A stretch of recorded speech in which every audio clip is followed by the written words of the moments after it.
That's better.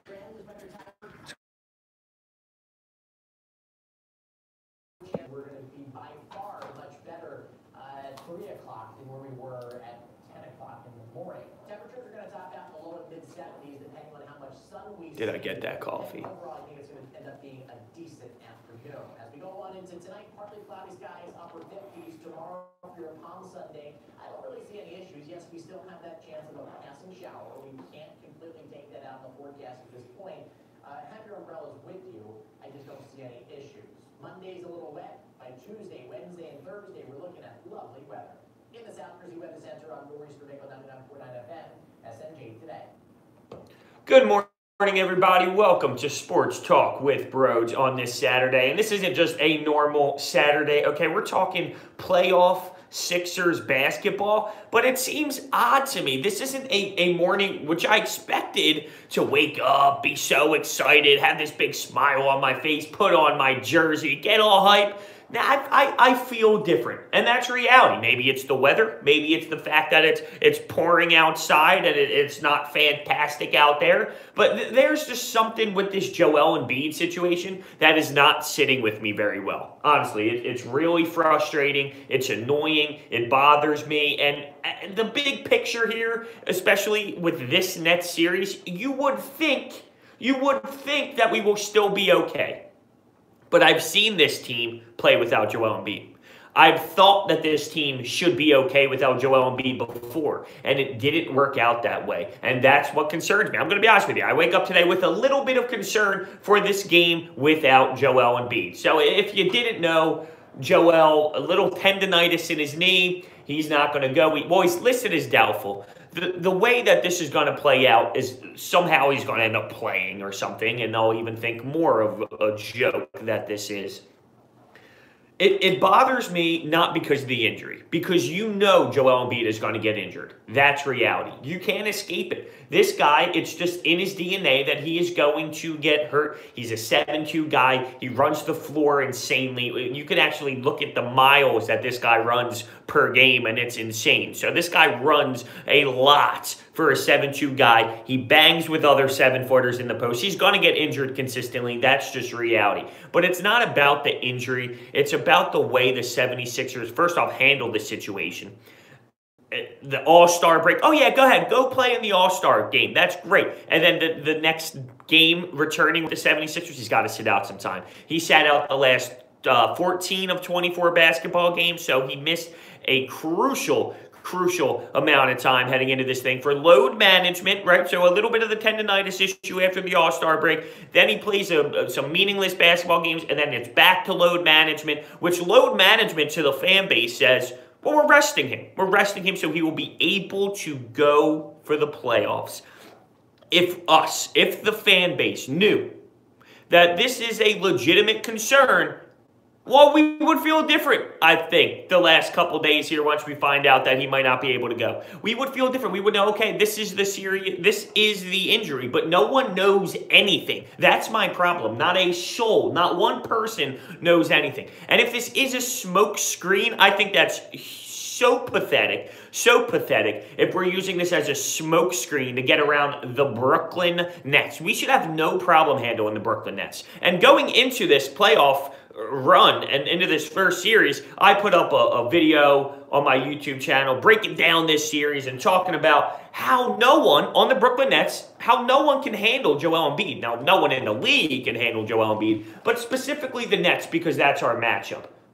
No one's going to be able to stop him. Well, this changes that. It really does. Because now Boban's in the 5 role. Or Greg Monroe is in the 5 role. Well, that is insanely different.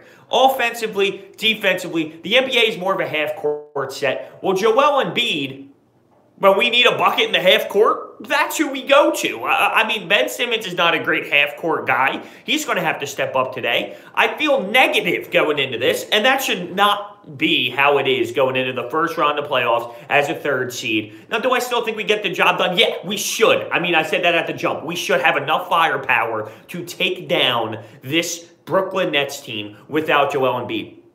But how many times have I seen this team without Joel Embiid and say, well, they should be able to get it done? Now, granted, I'll counter that argument with, well, that game that I'm specifically talking about, or the set of games, is a regular season game when you're already kind of locked into the third seed. It's game 78 of a season when you're ready for the playoffs. So the mentality will be changed from tonight to that game 78 without Joel Embiid, and I know that. And you have J.J. Redick, Tobias Harris, you need Jimmy Butler to step up and play a big role. Ben Simmons with that type of crowd. Come on, if we lose this game, I will be extremely disappointed. We should have enough firepower to win the basketball game without Joel Embiid. But I can't sit here and say that, one, I don't have concern. I have concern. Because for some reason, I know how great Joel Embiid is, but for some reason, this team can't perform at the level that they should without Joel Embiid. And you've seen it. You've seen it. This kind of pisses me off that I'm here right now, and this is my narrative going into the series. It should not be this way. And listen, he's doubtful. He's doubtful. If he plays today, I'm not even going to be surprised. I'm not even going to be surprised because that's the journey of the medical staff and the Sixers organization and the communication. That's what they do to us. That's how this works. So, you know what? I don't even think I would be surprised if Joel Embiid ends up playing today. And at the same point, as much as I love Joel Embiid, at some point, you're going to have to play through it. I mean, for real. You're going to have to play through it. I don't care. Oh, what about his future, bro? He's going to have lingering injuries all the time.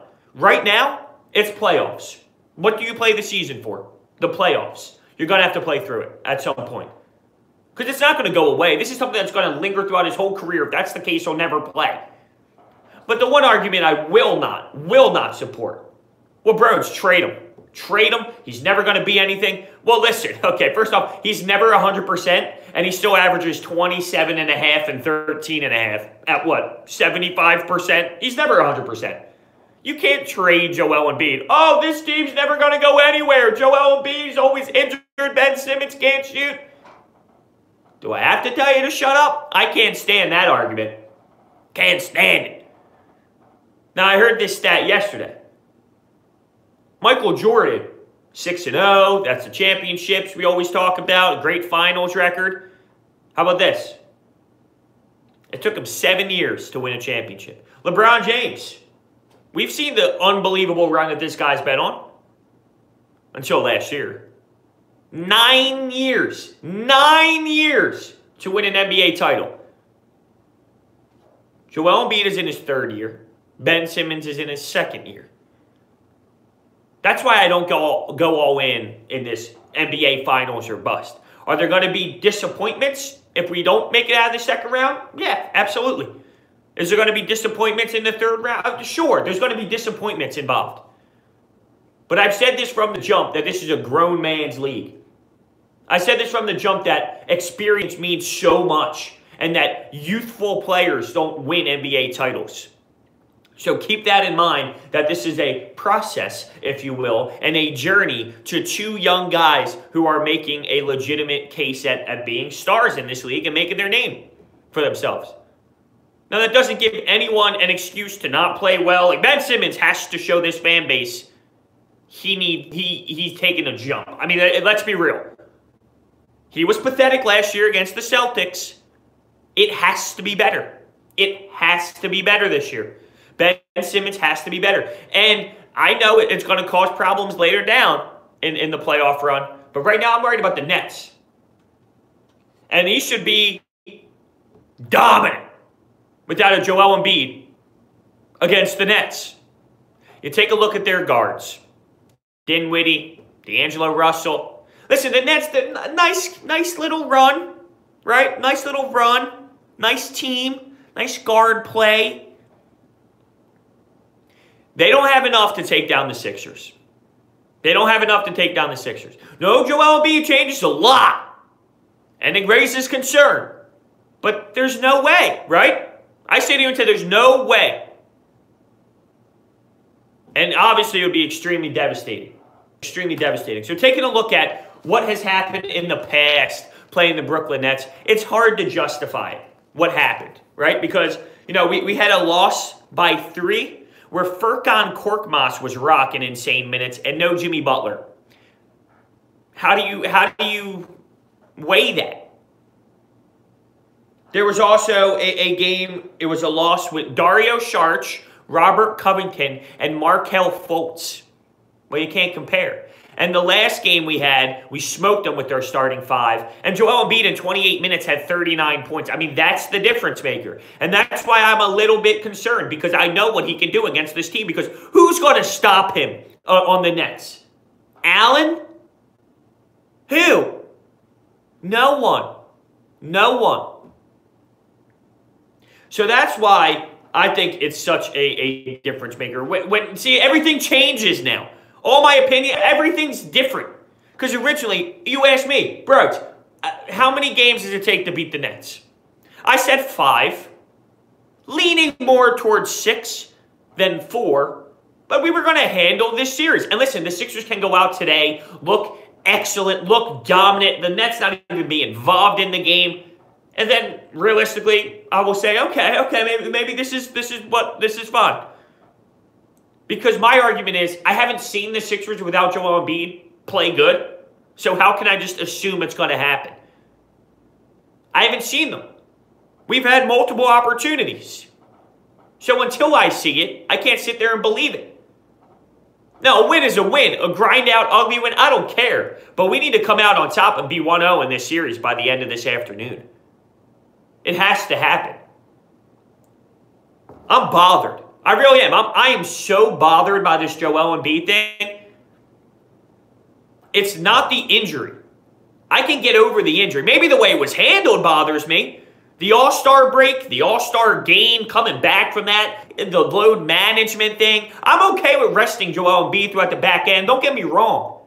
It's just nobody knows anything. Nobody. The fan base. Elton Brand comes out and goes, and I like Elton Brand. I like Elton Brand. He came out and said, I am extremely optimistic that Joel Embiid will play. And you had a reporter doing his job, pounding words at him. So you're saying there's a chance he won't play? And Elton Brand would say, well, I'm extremely optimistic. So you're saying there's a chance he won't play? Well, I'm extremely optimistic. And on the third attempt, so you're saying there's a chance he won't play? And Elton Brand responds, it's possible. And there's your quote. And that's where it all went crazy. It's possible. But 3 attempts it took him. Very optimistic. And then Brett Brown comes out. I'm very optimistic. I'll have my starting 5. Well, I don't know. I don't know. It's just crazy to me that here we are, and for the second season in a row, Joel Embiid is not going. Now, is this Joel's fault? Because I don't look at it and say, you know what, Joel Embiid, this is your fault. No. But could it have been managed differently? Sure. Absolutely. Because you're going to have to live with this. You're going to have to live with Joel Embiid and his banged up body.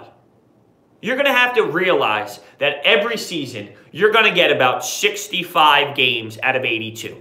And coming into the season, isn't that what we all said we'd take? That's fine, as long as he's ready for the playoffs. Well, we butchered that part of it. We butchered that part of it. Now, I know once the game gets going and the ball's tipped off, and, you hear Mark Zumoff on the call because the first round, you still get the NBC Sports Philadelphia, if you thank the Lord. I'm going to be in a more exciting mood.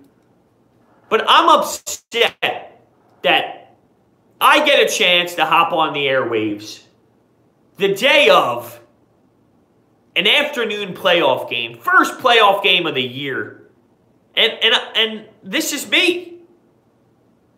I come on here and I talk the way I feel. I'm not going to come up here and fake anything or fake my feelings. I'm genuinely pissed off. There's no way to deny it. I'm aggravated. And then you see Joel Embiid put up his Instagram story yesterday, and there's like 5 pictures, and you can scroll through them, and it would be the 5 people he assumed we'd play in the playoffs. using some popcorn emojis, hashtag I'm out. Does that mean he's out of the game and he's not playing? Does that mean I'm out as in I'm done with social media? I just hate the situation that we're in. I hate it. I despise it. There's just no way it should be this way. And it's Joel Embiid's call. He gets the nod. He was interviewed. He said, listen, it's on me. And my body doesn't feel great. And if my body doesn't feel great, I'm not going to go out there and play. So there's clearly something wrong. And here's what raises more concern. Think about Joel Embiid's competitive nature. Think about the way that this guy has fire, wants to play, wants to be out there, wants to be the best, wants to be the MVP. We're talking playoffs right now. We're talking about the playoffs. And he doesn't feel good enough to go? Him personally? That tells me this is potentially worse than we expected. Tendinitis on the knee. I mean, this might be way worse than we expected if we're at the point where Joel Embiid is sidelining himself because he doesn't feel good to go. Because you're talking about someone who wants to be the best, wants to be out there, wants to dominate. And I'm sure he's drooling out the mouth knowing what he can do in the playoffs against a team like that after dropping 39 in 28 minutes. Now, granted, the Nets were on a 7-game road trip. It's like 14 days or 15 days on the road in a row at that time. But that's not what this is about. I'm seriously, I'm baffled. I'm baffled. I'm sitting here and I'm baffled. And really upset. There's no denying it. Should I be this upset? Should I be this emotional just because Joel Embiid is not playing? I'm weighing both sides. This guy is the best center in basketball. Take him out and put Greg Monroe in, who I think should have some minutes. Let's get on that. Should he have more minutes than Boban? Boban's too slow. Now he's longer, too slow. Maybe he'll get away in this series. This series, maybe we get away with Boban because Jonah's still questionable. Maybe we can get away with Boban and Greg Monroe. But Greg Monroe has shown me more. See, this is what's actually crazy to me when I sit here and I'm starting to think about the bench and what's going to happen. Greg Monroe walked onto the team like a week ago, and we're talking about him getting legitimate backup center minutes. Fair, because we have no realistic other option. And with James Ennis out, we're talking about Zhaire Smith. That is how brutal this bench really is. We're talking about a kid with 0 NBA experience. Maybe 50 total minutes, if that, to be able to be our best wing defender off the bench. And that's not knocking Zhaire Smith. That's knocking what this bench really was. 2 guys. And I'm sitting here and I'm negative. Someone help me. Someone help me. I need to take a break. We're going to take our first commercial break. We got to spin this in some positivity. Because I just spent the first 20 minutes of the show being really frustrated with the Joel Embiid thing. Taking a look at this bench and some guys. I got to be happier. I have to be happier. We have a chance, after winning 50 games and 2 seasons in a row, to start the playoffs today at the Wells Fargo Center. And I'm sitting here in my Sixers hat, my Sixers shirt, just disgusted. So we're gonna spin this around. We have to. We have to. I'll drive myself nuts if I sat here and just ripped it apart. I need to find a way to get some positivity so when I'm on my drive home, knowing the Sixers start soon, I have a smile on my face. Not because of the weather, because it's raining here in South Jersey. Not because of the weather, but because I'm going to sit there and I'm going to convince myself from this moment on, the Sixers are going to win Game 1. The Sixers are going to win Game 1. We will be back on the other side. Don't go away.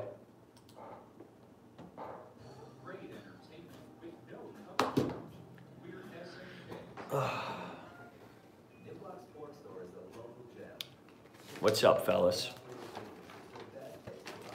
We're on commercial break for 4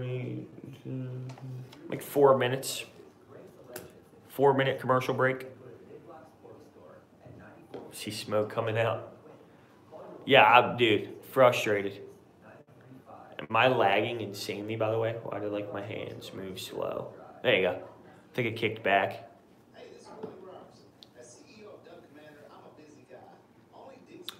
Crazy.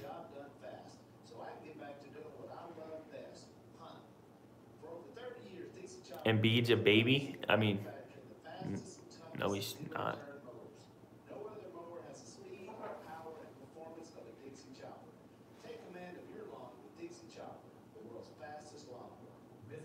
Yeah, I have a feeling he plays today, too. Yeah, Kobe wasn't 7'2". Am I lagging, by the way, insanely? Because on my end, I am. Let me know. Now you're good? All right, cool. Cool.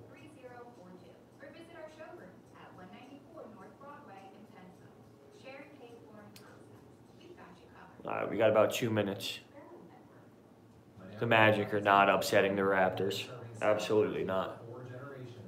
Shop now for the best deals on appliances, gas grills, air conditioners, dehumidifiers, and vacuum cleaners.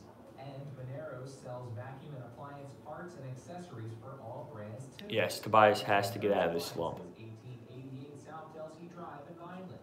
Phone 856-692-7900. I feel like they're winning too. I'm just saying.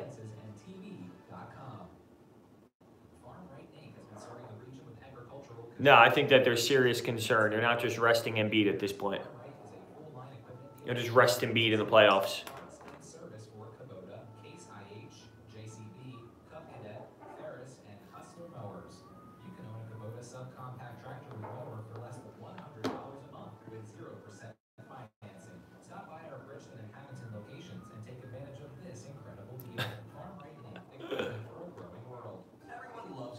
Minute 30. Minute 30. We're back on. Standard of excellence for clean energy and clean water. Whether you're looking to add solar to your home or company, Orbit Energy and Power works directly with you to ensure you're getting the best deal. Visit us online at orbitenergy.us or give us a call at 1-800-836-3987 to receive your free, no-cost, no-obligation solar power site evaluation. Orbit Energy and Power, generating solar energy that makes the world go round. Hi, I'm Johnny Erickson-Todd, and as a quadriplegic and stage 3 breast cancer survivor, I'm not worried about Tobias and Jimmy leaving right now. I'm worried about this playoff run. I can't be thinking about the off season right now. All right, I got 30 seconds, so. As a person with a disability, it's important. I see my doctor regularly to address potential problems, such as pressure sores from sitting in a wheelchair, or pneumonia, which can be deadly for quads like me. I need to regularly remember to refill my prescription for extra strength vitamin D and get PET scans to make sure the cancer doesn't return. That is why if you or a loved one lives with a disability or chronic illness, I encourage you to stay on top of medical appointments. Remember, the ADA allows for full access to medical care services and facilities to all people. Just a word of advice from disabilitycampaign.org. Welcome back to Sports Talk with Broad, sponsored by Orbit Energy and Power, your local hometown solar experts. All right, I said we will have positivity on this side of the break because I spent the first 20 minutes absolutely destroying the Sixers and my frustration with the Joel Embiid situation. Let's turn this thing around. Let's turn this thing around. All right, because there are still some positives with this thing. We have a chance for Ben Simmons, who has a lot of pressure this postseason. We have a chance for him to get some rhythm, to get some mojo, to attack these guards.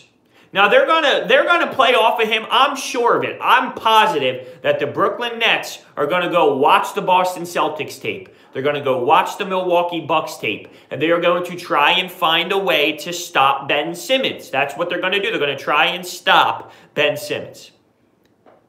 So here's a chance for Ben to see a little bit of that without having as much stress as, say, the Toronto Raptors or the Bucks.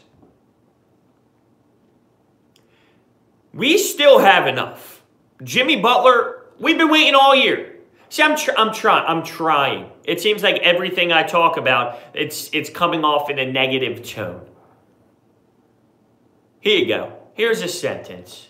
Here's a sentence that there's no way you can spin it in a negative way. We'll win game one. We'll win game one.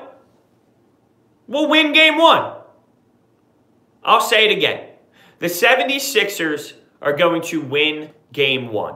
I think the atmosphere is going to help. I think the momentum of the crowd is going to help. I think the experience, believe it or not, I think the Sixers' experience of playoffs last year are going to help them without Joel Embiid win a basketball game. Because you have the Nets on the other side, who are a young, fun, little team with nice guards. But overall, I don't think a guy like Jimmy Butler is going to allow bad things to happen. I don't think Jimmy Butler's going to. We've been waiting all year for Jimmy Butler to come out outside of the fourth quarter. We've been sitting there saying, well, Jimmy, one, is going to go off in the playoffs, so we need him. Two, fourth quarter Jimmy, right? Well, here's his chance. Here's his chance. And I'm also curious with Brett Brown and his decision-making, with Ben Simmons having the ball in his hands or not, because his last playoffs, I remember specifically against the Boston Celtics, we actually had to take the ball out of Ben Simmons' hands and give it to TJ a little more for different looks. Well, now that second primary ball handler, it's going to be Jimmy Butler. Jimmy Butler, TJ McConnell. Yeah, that's two different players, I'd say. That's two different players. So I want to see how Brett Brown elects to attack this without Joel. I can't stand the people that say put Ben Simmons at the 4. If you know anything about the league, if you know anything about the style of play that is played now in the NBA, you can't have a 4 that can't shoot from the perimeter. You can't have a 4 that doesn't have a 3-point shot. You just can't. What's that do? The point of a 4 is to stretch the floor insanely, is to stretch the court out, to open up the paint, because it's going to draw out the bigger men to the perimeter. They're going to let him sit there the entire time. So you can't take the ball out of his hands too much, but you can have a second primary ball handler. That's reality. So I think with the experience of J.J. Redick, Jimmy Butler, not so much Tobias, because he's been in such a slump, but I expect him to have a different mentality. But even Ben has playoff experience. I think that's going to rally them without Joel Embiid against the Brooklyn Nets today, along with the crowd and the adrenaline. You know, I don't know how this team can be stopped. One thing that bothered me, oh, here we go. It seems negative again. Brett Brown, his comments about this matchup, it scares him. He doesn't like the matchup. You got to show more than that. As a coach, you got to show confidence. I don't like the matchup. It scares me. Really? Come on. Come on. You got to be more than that. You got to give more than that. The pick and roll defense is a problem with the Sixers, going up against a team that utilizes the pick and roll with their guards, and no Joel Embiid now. at the end of the day, as much as I talk about things that bother me, the Sixers should still get this job done. Whether it's 5, whether it's 6, and hell, whether it's 7. Because I mentioned this, and I don't think it's going 7, but I'm just going to counter my argument here if it was to go 7. Nothing matters as long as you get to the next round. The Boston Celtics last year made it to Game 7 of the Eastern Conference Finals and lost to LeBron James. They also went first round, Game 7 with the Milwaukee Bucks. It doesn't matter. It's just getting to the next round. In the first round, the team that went Game 7 in the Eastern Conference Finals at their high seed, who was playing outstanding, they went 7 in the first round of the Milwaukee Bucks, which isn't the same Milwaukee Bucks team that they have now. So just remember that. It doesn't matter. It's just about advancing. That's the difference. I'll tell you what, though. There is more going on than just the Sixers. This is a great time of the year. Just for me to take a little side break here for a couple seconds. Because as much as I try and stay positive, like I said, I don't come up here and fake anything. This is how I feel. I'm trying to get positive, but at the end of the day, I'm upset about the entire situation, and I can't let that go. I just can't. Right now, I can't let that go. I'm frustrated. So let's take a deep breath. Let's relax. Because this is a great time of year. I know many people don't care because of the Flyers stinking. Or in general. But the NHL Stanley Cup playoffs are on. You have Tiger Woods in reasonable striking distance in the Masters on a Saturday. Come on now. Must-watch TV that man is. Tiger on the prowl. The NBA playoffs outside of the Sixers. There's just great TV on now when it comes to sports. And it's like every day and every afternoon and every night, and the baseball thing going. The Phillies getting a nice win last night, 9-1 against the Marlins after two pathetic performances against the Nationals. Getting some rhythm back. Yeah, I want to keep this Sixers, of course, because we have the big game. But there are some other crazy storylines out there. There are some other crazy things going around the sports world. The Tampa Bay Lightning are down 2-0 to the Columbus Blue Jackets.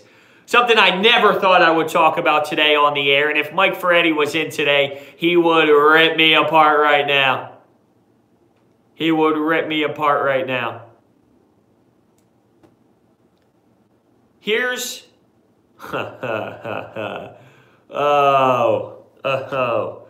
am just trying my best, everyone. That's all I can do. That's all I can ask for out of myself. I'm trying my best. I can't say I'm extremely concerned.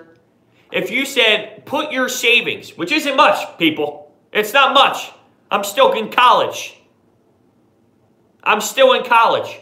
But if you told me, put your savings on either the Sixers winning the series or not without Joel Embiid, and I know that this injury might not linger to the full extent of missing the entire series, but if you had to put your savings on them winning the series without knowing Joel Embiid's future and him sitting out Game 1, I'm still putting my money on the Sixers. So as upset and frustrated as I am, and how disappointed and, you know, just really, really, really disgusted on the entire situation,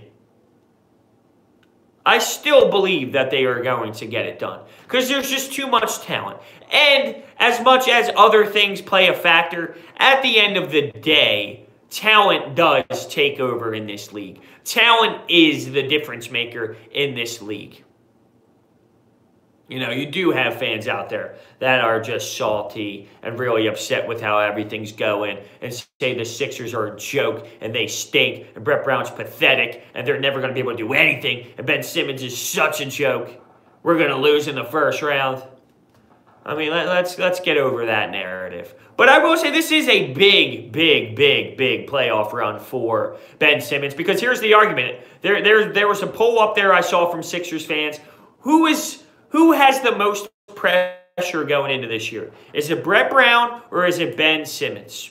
Brett Brown or Ben Simmons? Because Brett, he's going to get fired on this season. He's going to get fired on this postseason or on this run. But you can counter that with saying back-to-back 50-win seasons, he's realistically going to get another job. Ben Simmons is here to stay, and with this fan base who's already insanely critical on him, if he doesn't have a great playoff series, well, now what does that open the door for when it comes to getting criticized? So who has the most pressure?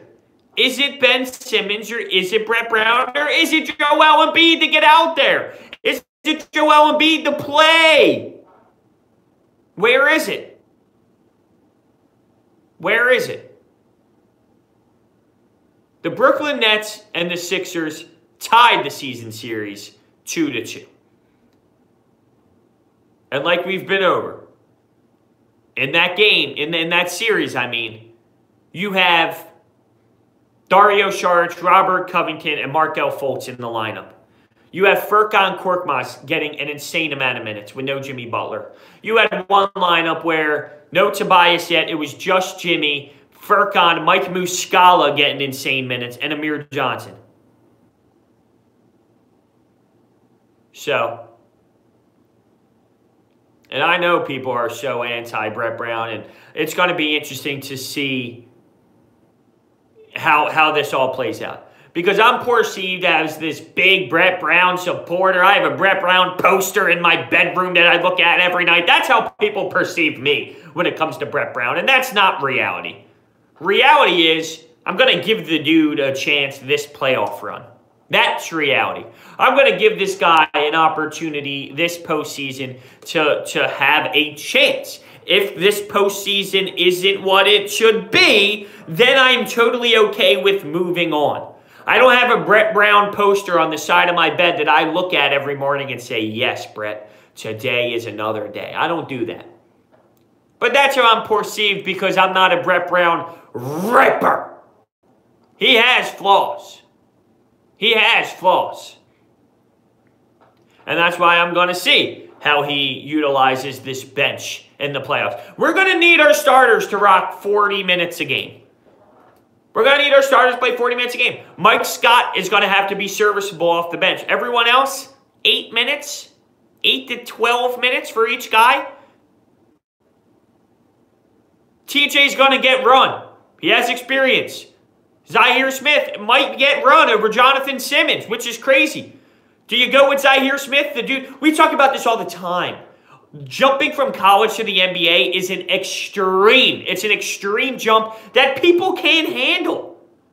We have now Zhaire Smith making a college to NBA playoff jump.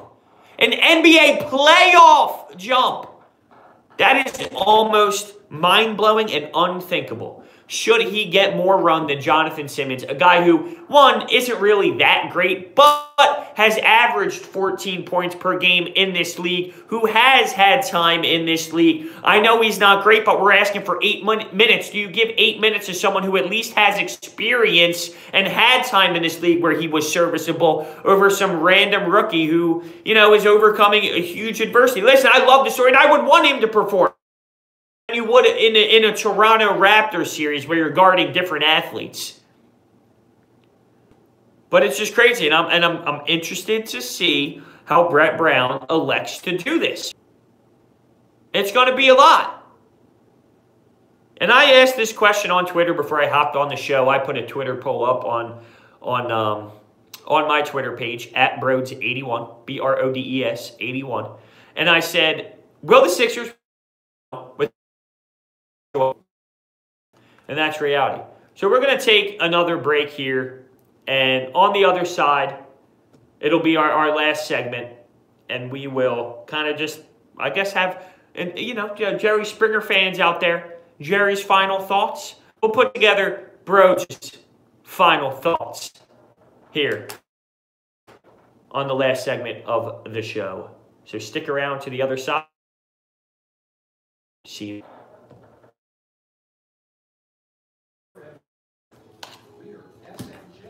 I don't know why the Wi-Fi is giving me trouble today, but it's bothering me.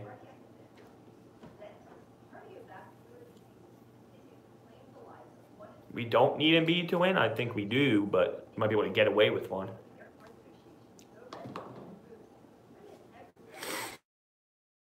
We have this one's a shorter break, I think. 2 minutes, 3. About 3.5 minutes. Well, it's not no doubt. It's definitely not no doubt. The kid hasn't played more than 50 NBA minutes. You gotta throw him into the playoffs. I'm rooting for him, but that's not something you just do. But that just might say how bad Jonathan Simmons is. I don't think now. I think all should be. You think the Lightning are done? Probably not. Probably not. Visit us online at orbitenergy.us or give us a call at 1-800-836-3987 to receive your free, no-cost, no-obligation solar power site evaluation. I'm not sitting there asking for 25 minutes of Jonathan Simmons. Oh, man. I got to do the math here. Hold on. 2, 3, about 4 minutes. That.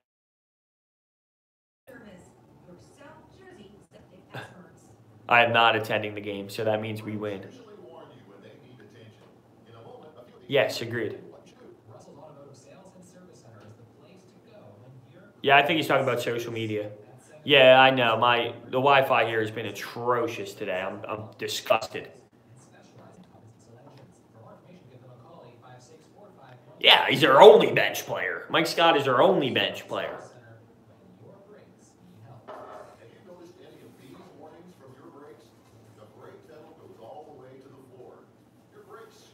Has this stream been lagging the whole time, by the way? Because I'm pretty upset about that.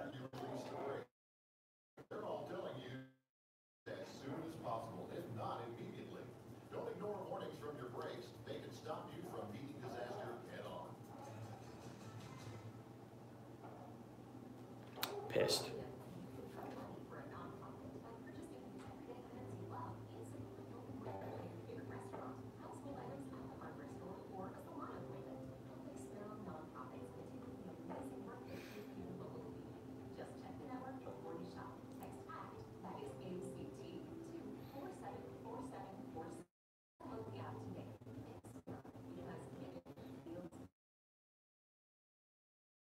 Welcome back to Sports Talk with Broads on this playoffs. So I thought, damn, it's not on prime time. It's not 8 o'clock. Not that the first afternoon playoff game isn't prime time, but you know, it's not 8. It's not 7:30. It's not one of those games. But you know what? I'm glad. I'm glad that it's a 2:30 start. And one thing that I find interesting is the variety right now that we have with the Sixers fan base. There's so much. There's so many different looks on this team right now. You got the brutal, Brett Brown is terrible, this team's going nowhere, Joel Embiid is so injury prone, we got to get rid of him, and Ben Simmons is never going to be able to shoot. We have that fan, right? We have me where, yeah, you're frustrated with Joel Embiid's situation, but you still think they should be able to handle the Nets.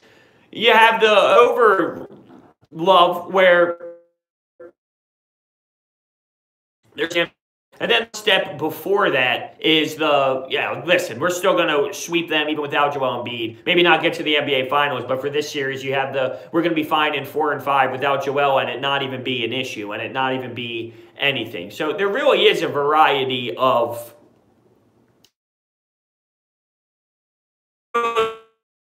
playoff runs do you go on where this is the feeling going into it. Nobody knows. Nobody knows. And that goes hand in hand with the variety thing, where there's so many different outlooks by so many different fans.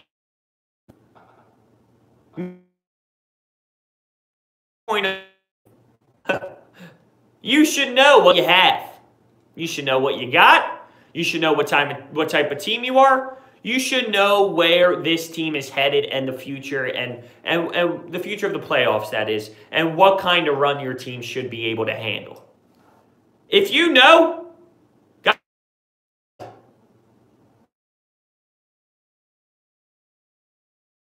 people don't. And that's reality. And they shouldn't. To be fair, they shouldn't.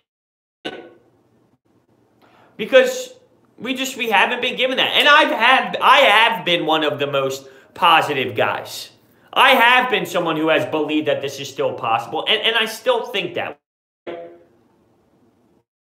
Everything. From defense to offense to half-court sets. I can't express this enough. That in the NBA playoffs, the half-court offense is not just fast breaks up and down the court. Pretty much every possession is slowed down, half-court offense, and Joel Embiid is our go-to bucket guy when you need it in the half-court. It's just reality. It's either that or a dribble hand off. And Ben Simmons half-court sets. Teams play off of him. But Joel Embiid changes that. It changes the fact. Because whether people complain that Embiid's camped out too high all the time. Well, you do realize that is to help Ben Simmons because it draws the big guy out. For it's the same thing. Ben Simmons can't play the 4 because a 4 these days stretches the floor out. You need to be able to shoot threes. You need to be able to stretch the floor. Ben Simmons can't do that because they'll let him sit at the 3-point line because he's not going to take it. So when people complain that Joel Embiid's at the 3-point line too much, that is because of Ben Simmons' man out, and that allows the teams to have to move out of the paint, and it helps Ben Simmons drive. So that's why that happens, by the way. And now what's that going to do? Boban's going to be at the perimeter. It changes everything in the half-court set. And even when Embiid's not in the post, not at the 3-point line, he's in the post with his back to the basket.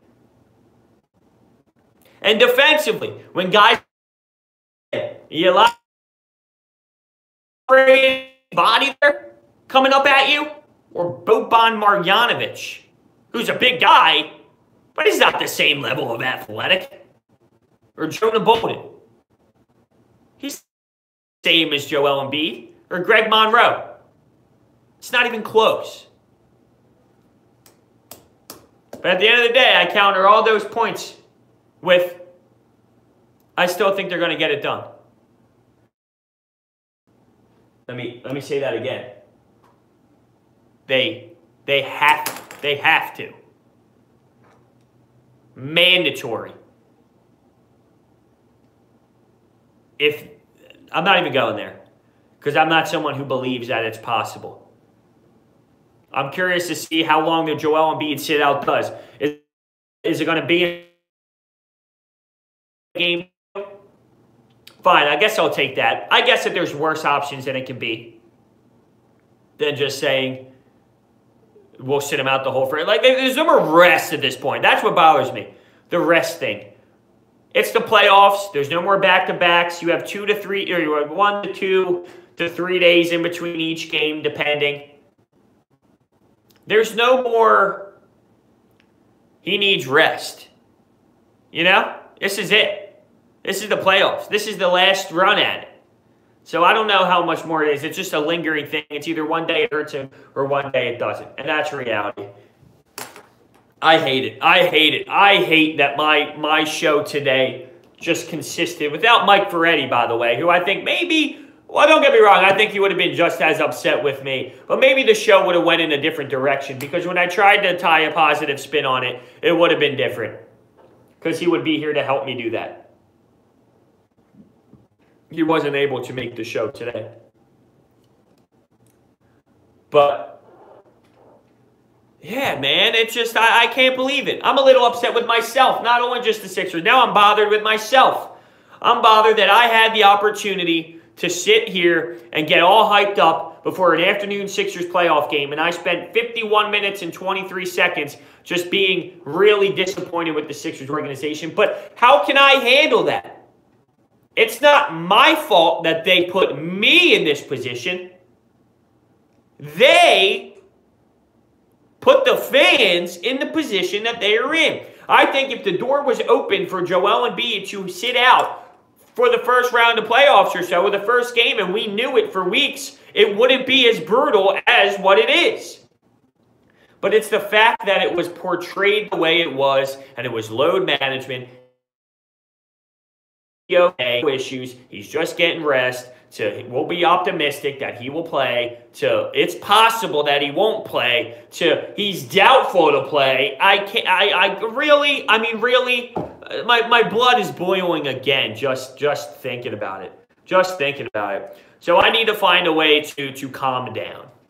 I need to find a way to calm down. And like I said, once the ball's tipped, I think I'll maybe just get into the moment of the basketball game and not think about it and not process the way it was portrayed. And it'll be a little bit different because I'll just be in the moment of the Sixers, watching the team play, watching Jimmy Butler go, watching Tobias Harris step up because he needs to. Once I see the team flow and see the team play well, then I'll just be in the moment. And let's hope that way. Let's just hope it's that way. But I expect the fans to be unbelievable. They're probably